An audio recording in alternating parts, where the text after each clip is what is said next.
નમસ્કાર ફ્રેન્ડ્સ, ઝરૂખોમાં તમારું હાર્દિક સ્વાગત છે. તો આજે આપણે આવી પહોંચ્યા છે મા ચામુંડા ધામ ચોટીલા.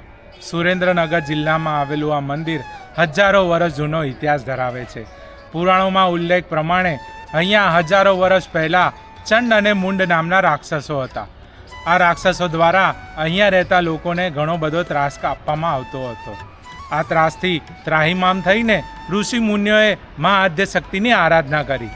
મા આદ્યશક્તિની આરાધના કરતાં મા પ્રગટ થયા અને ચંડ અને મુંડનો વધ કર્યો. ચંડનો વધ કરતાં મા કહેવાયા ચંડી અને મુંડનો વધ કરતાં મા કહેવાયા ચામુંડા. ત્યારબાદ માએ ચપટી ધૂળ લઈને એક ડુંગર બનાવ્યો. તેનું નામ છે આજની તારીખમાં ચોટીલા. તેના ઉપર મા બિરાજમાન છે અને હજારો વર્ષથી અહીંયા શ્રદ્ધાળુઓ આ મંદિરની મુલાકાતે આવે છે અને ધન્ય અનુભવે છે. જો તમે મંદિરે ડુંગર ઉપર ચાલીને જતા હો તો અહીંયા કુલ પગથિયા 635 છે અને ડુંગરની હાઇટ 1250 ફૂટ જેવી છે. અત્યારે થોડા સમય પહેલાં 25 નવેમ્બર 2023ના દિવસે અહીંયા ફનિક્યુલર સિસ્ટમનું ખાતમુહૂર્ત કરવામાં આવ્યું. ફનિક્યુલર સિસ્ટમથી હવે શ્રદ્ધાળુઓ ગણતરીના સમયમાં માના ડુંગર ઉપર જઈ શકશે અને પગથિયા એ લોકોને બિલકુલ પણ ચડવાની જરૂર નથી. આ સિસ્ટમથી તમે ફટાફટ માના દર્શન માટે ડુંગરે જઈ શકશો. અહીંયા માના 2 મંદિર આવેલા છે, એક ડુંગર ઉપર અને એક નીચે પણ આવેલું છે. જે શ્રદ્ધાળુઓ ડુંગર ઉપર નથી જઈ શકતા તે લોકો નીચે આવેલા મંદિરે પણ દર્શન કરી શકીએ છે. આપણે પહેલાં માના ડુંગરે જઈને દર્શન કરીશું, ત્યારબાદ તમને અહીંયા આવેલું નીચેનું મંદિર પણ બતાવીશ. રસ્તામાં આવતો દરેક મંદિરો અને અહીંયાનું વાતાવરણ કેવું છે અને ડુંગર ઉપરથી આસપાસનો વિસ્તાર કેવો લાગે છે એ પણ તમને આ બતાવીશ. તો વિડીયોમાં અંત સુધી બન્યા રહેજો. તો આપણે હવે મંદિરે ડુંગર ઉપર માના દર્શન કરવાનો પ્રયાણ કરીએ. જય માતાજી.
તો મિત્રો, પગથિયા ચાલીને આપણે લગભગ મંદિર પાસે પહોંચી ચૂક્યા છે.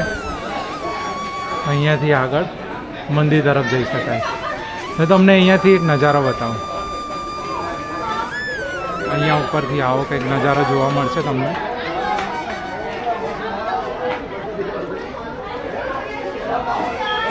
જરા ઝૂમ કરીને તમને વર્ણન કરું કે અહીંયા કઈ કઈ જગ્યાઓ આવેલી.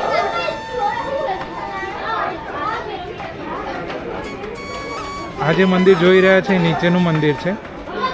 ત્યાં આપણે ફરીવાર નીચે ઉતરીને એકવાર તમને દર્શન કરાવીશ. આ જગ્યા છે એ અહીંયાની ઓફિસ છે. આ બાજુમાં ધર્મશાળા છે અને તેની પાછળ આ બધું પાર્કિંગ છે. અને તમને આ રોડ જો કદાચ દેખાતો હશે, કદાચ કેમેરા તો એટલું જસ્ટિફાઈ નહીં કરે, પણ આ રોડ પૂરો અમદાવાદ રાજકોટ હાઈવે છે. અહીંયા પણ એક પાર્કિંગની ફેસિલિટી છે અને આપણે આ ગેટથી એન્ટર થઈને અહીંયા પાર્કિંગ કરીને આ જગ્યાથી ઉપર આવ્યા હતા. આ જગ્યાથી પૂરું પગથિયાં ચડીને આપણે અહીંયા સુધી પહોંચ્યા. હવે આપણે આ જગ્યાએ આ પગથિયાંથી માના દર્શન કરવા આગળ વધીશું.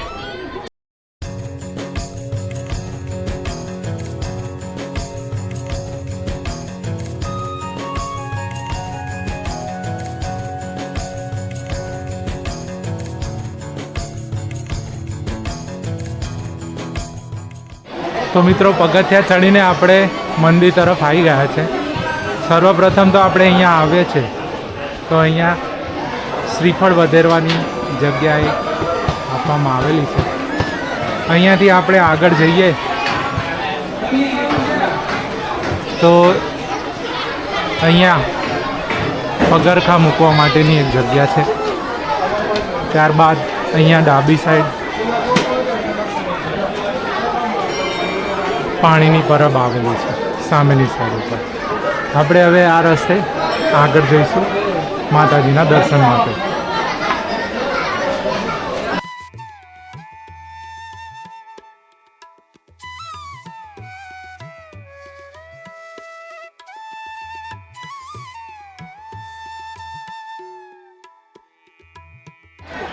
મિત્રો, માતાજીના મંદિર પહેલાં અહીંયા બટુક ભૈરવ દાદાનું મંદિર આવેલું છે.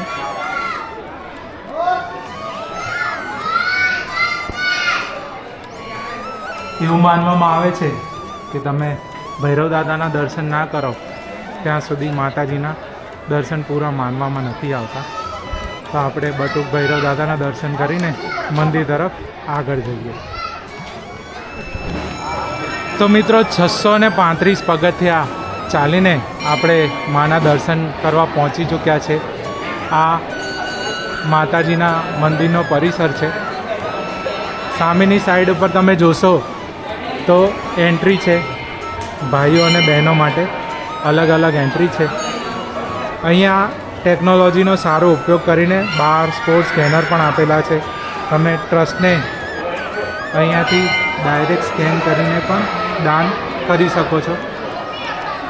ત્યારબાદ મંદિરના દર્શન કર્યા પછી આ પૂરો પ્રદક્ષિણા માર્ગ છે એ તમે આ સાઈડથી બહાર આવી શકો છો. અને આ પૂરું પરિસર છે માતાજીના મંદિરનું. આપણે સામેથી ઉપર આવ્યા હતા. હવે આપણે આ રસ્તે માતાજીના દર્શન કરવા આગળ જઈશું.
માના દર્શન કરીને આપણે બહાર આવીએ ત્યારે મંદિર પરિસરમાં નીચેની તરફ ભોંયરામાં એક રસ્તો જાય છે.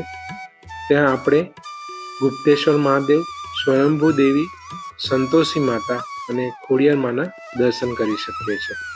તો હવે આપણે નીચેની તરફ જઈશું અને ત્યાં દર્શન કરીશું.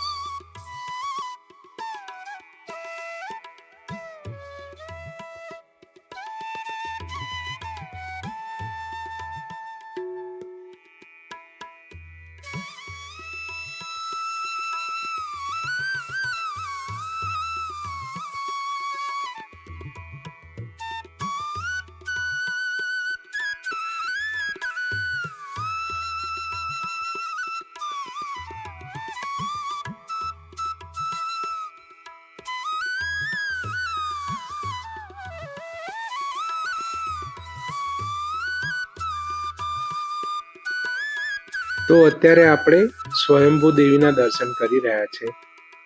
લોકવાયકા પ્રમાણે અહીંયા થતા બાંધકામ દરમિયાન આ માતાજીની મૂર્તિ જમીનમાંથી મળી આવી હતી અને ત્યારબાદ તેમની સ્થાપના અહીંયા કરવામાં આવી અને તેમને સ્વયંભૂ દેવી તરીકે ઓળખવામાં આવ્યા.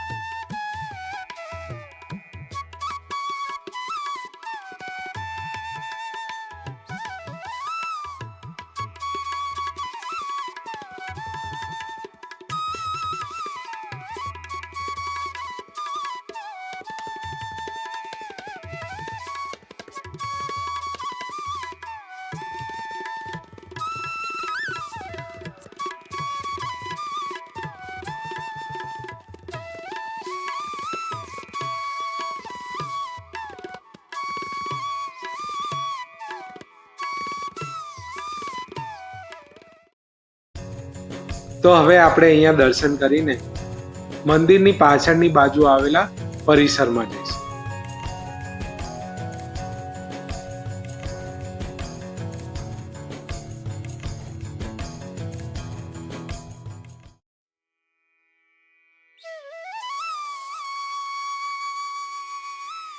તો હવે આપણે મંદિરની પાછળની બાજુ આવેલા પરિસરમાં આવી ચૂક્યા છે.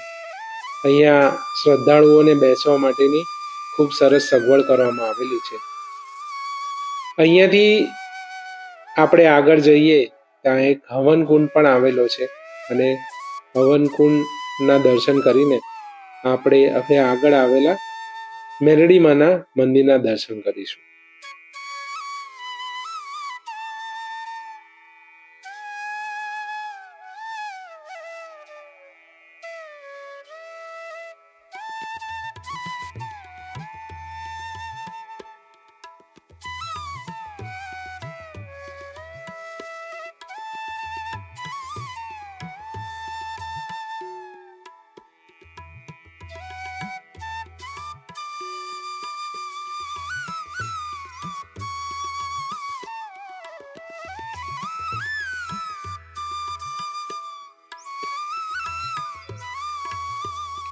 આ મંદિરથી થોડે આગળ કાળ ભૈરવ દાદાનું મંદિર પણ આવેલું છે અને તેની બાજુમાં માતાજીના વાહન એટલે કે સિંહની પ્રતિમા આવેલી છે.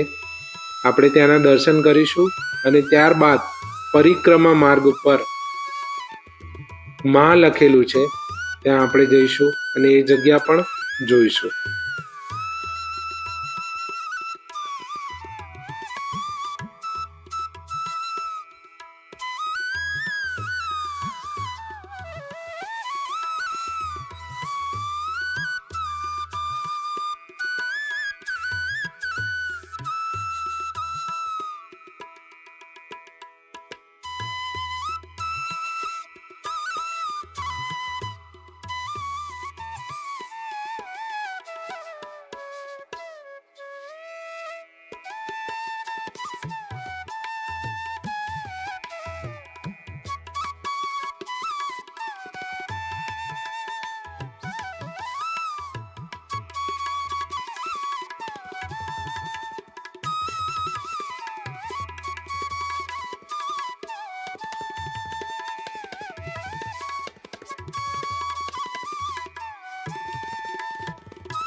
તો હવે આપણે આગળ ચાલીને પરિક્રમા માર્ગ તરફ આવી ચૂક્યા છે. મંદિરનો પરિક્રમા માર્ગ કંઈક આવો છે અને પરિક્રમા માર્ગની જસ્ટ બાજુમાં સુંદર માં લખેલું છે. જો તમે અહીંયાની આજુબાજુ હાઈવે પરથી પસાર થાવ છો તો આ માં લખેલું દૂર દૂરથી વંચાય છે અને રાત્રિના સમયે જ્યારે અહીંયા લાઇટ કરવામાં આવે છે તો ખરેખર એ રમણીય દ્રશ્ય હોય છે.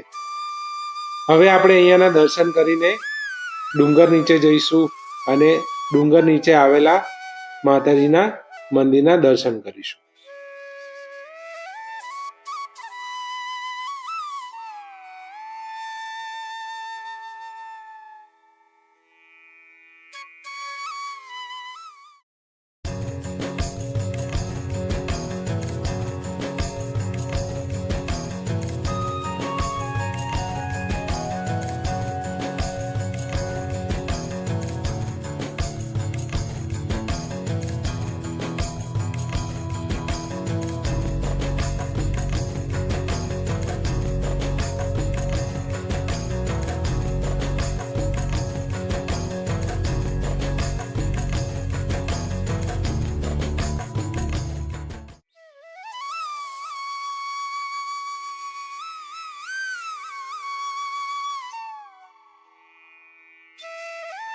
ચલો તો આપણે હવે મંદિરની અંદર જઈએ માતાજીના દર્શન માટે.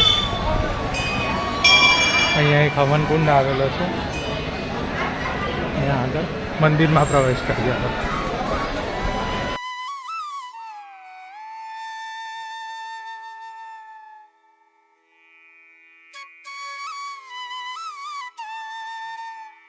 તો મિત્રો, મંદિરમાં વિડીયોગ્રાફીની પરમિશન ના મળતા હું તમને આ મંદિર અંદરથી પૂરું ના બતાવી શક્યો, પણ જ્યારે બી તમે ચોટીલાની મુલાકાતે જાઓ છો ત્યારે આ મંદિરની અવશ્યથી મુલાકાત લેજો. આ એક ખૂબ જ સુંદર મંદિર છે.